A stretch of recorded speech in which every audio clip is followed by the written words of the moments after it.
Whatever you do, I pray for you to like me on Facebook. Describe your encounter with Bill Hicks.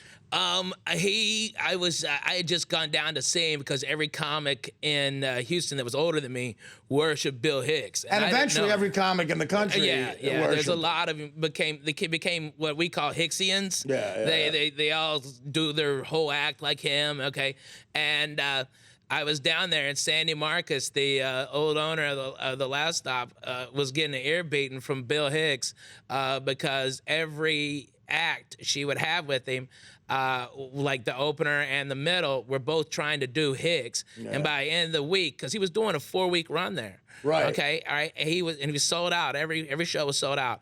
All right. And he goes, give me anybody that doesn't do me. Right. And she goes, well, Ralphie doesn't do you. He's an open micer. You know, he's a young guy. And Bill's like, really? How old is he? He's 17, 18, somewhere around there. Perfect. And he liked me because I wasn't trying to be him. That and the Kinnison story, as a comic, that's amazing. Those are amazing stories. Well, you know, how'd you do opening for Hicks? He liked me a lot. With the crowd, you do okay? Yeah. They were trying to be uppity because it was Bill's audience. You know, they wanted to be smart and play intellectual. Smart. Yeah. But Bill liked dirty jokes. He didn't care if they were. Nobody was at his level. I don't think people are at his level now. Okay, and what he could do and twist a thing and take a bit 15 minutes to come back around, and it was all these other bits inside that 15 minutes, and then it would all be just one big bit, the whole 15 minutes. It's amazing, I mean, how he constructed his stuff. But I was just happened to be there at the right time, and somebody else could have got the gig, but he liked me that I was young. And because he'd started when he was like 14 or 15, sneaking out and going to the old comedy workshop. Well, it's funny. The only thing I can even get in the league of that would be Mark Maron, when he, in his prime, was at Catch a Rising Star on 28th Street. This is like 15 years ago. And he was the king of New York for a while. And he always killed. And I had to follow him once, and I tanked. I walk into Catch one night, and he's on stage. And he did that thing, too, where he did a lot of... I love Mark, and I think he's hilarious. My only problem with him was sometimes he would go overboard with the intellectual references. Yes. You know what I mean? So back then, but if it was his crowd, though, you couldn't come back from it. No. So now I'm a little worried, and the manager said to me, you might be okay because there's like a bunch of gang members here. That might be more my speed. So I sit in the back, and I watch Maron. The first joke has a reference, I'm not kidding, to William Faulkner.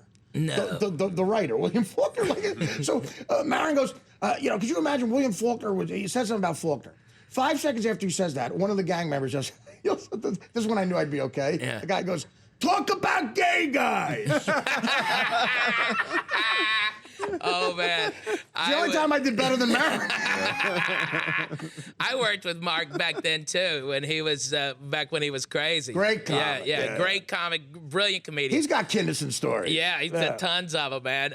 He wouldn't have gotten out if he had stayed in that Sam Kinison realm. Right. I wouldn't have stayed, well, Sam set me up with old Rock Station. Sam didn't get out of it. No, he didn't get out of it alive. We got to take another break, hold that story. Again, you're going to be in Terrytown, you're going to be at Hasbrook Heights, tomorrow, Route 17. Route 17. And we'll talk a little bit more with Ralphie May. Welcome back to the Artie Lange Show. The great Ralphie May here, be in Hasbrook Heights tomorrow at Terrytown. Bananas. Yeah, Bananas and Terrytown at a theater. You know what? We don't have any time but to get into the story, but to talk about stories. He opened up for Bill Hicks, Kinnison, Pearl Jam, and Nirvana. Yeah. You got to book him. Ralphie's going to come back next week. Because he'll be in town, and that'll be great. I love it, man. But thank you for the invite. How do we find you on Twitter? I'm easy. At Ralphie_May. Please come in. And also, if you're in Chicago, go see my wife this weekend in Schaumburg at the Improv in the mall, in the basement. Funniest basement in America. She does stand up, too. Yeah, That's yeah. cool. She's a filthy, dirty animal, but she's a guitar act, so take it with a grain of salt, The Artie Lange Show will be back tomorrow to round out the week. I want to thank Ralphie May for coming in, Daryl Hammond, Thank you. Todd Hollingsworth. Another good show. I want to thank my son. Thank you, son, for helping me out with my campaign. Thank you, Dad. You're going to win the mayorship. Bye. Oh, my God. The Artie Lange Show, weeknights on Audience, only on DirecTV.